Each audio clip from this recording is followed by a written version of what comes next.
এখন 60 টাকা করে মানে 13 টাকা করে দাম একটু বেশি দিব, উপরে দিব, দাম একটু বাড়ছে। ঈদ রোজার মধ্যে আপনার 11 টাকা করে দিছে। হ্যাঁ, কিন্তু এখন একটু দাম বাড়ছে আল্লাহর রহমতে। ইয়েতে যাও পুরাতন ঘাটে। কিন্তু হলো যে মূল কথা হলো যে আল্লাহর রহমতে এই যে আমি যে হাঁস পালনটা শুরু করলাম, তো এটা দেখে আমার যেহেতু একটা ডাক্তারি পেশা আছে, মানুষের সেবা করি, তো তার একটা কর্ম থাকতেও আর একটা কর্মর ফিকির, তাই এটা দেখে অনেকেই আস্তে আস্তে 2, 4টা 5টা 10টা করে আমার গ্রামেই অনেক হাঁসের খামার আস্তে আস্তে বাড়বে। সবাই চেষ্টা করবে যে ও যদি একটা পেশা থাকতে আর একটা করতে পারে, তাই আমরাও কেন পারবো না। কিন্তু ব্যাপারটা চেষ্টা করতে হবে।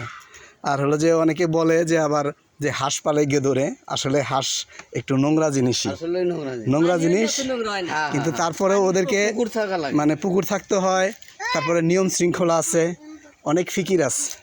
যেমন আমার 100 হাঁস, কিন্তু 100 হাঁস চুল পরিমাণ কোনো ক্ষতি কেউ করতেছে না, কিন্তু সেটা থেকে আমি ইনকাম করতেছি, কারণ ওদেরকে একটা বাউন্ডারি ভিতরে রাখছি। আমি একটা দেশি মুরগিও আমি পালি না, কারণ দেশি মুরগি উড়াল দিয়া বাড়ির বাউন্ডারি বের হয়ে সে আর একজনের ধান খেতে যায়, ধানের ক্ষতি করে। তো আমি এমন কোনো কর্ম করব না যে মানুষের কোনো ক্ষতি হবে, আমার দ্বারা মানুষের কোনো ক্ষতি হবে সে ভাবনাই ভাবা যাবে না, ঠিক না, নাকি বলেন?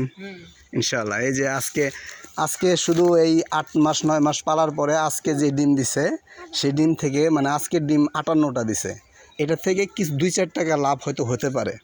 আর এই এতদিন মানে পায়খানা গুছ সাফ করলাম, তো এটা ত্যাগ, কিন্তু এখন যে দিতেছে আজকে থেকে যে কিছু দেওয়া শুরু করলো, এভাবে ইনশাআল্লাহ আল্লাহর রহমতে দিতে থাকবে, কিন্তু সৎ পথে পরিশ্রম করতে হবে, ঠিক না ভাই?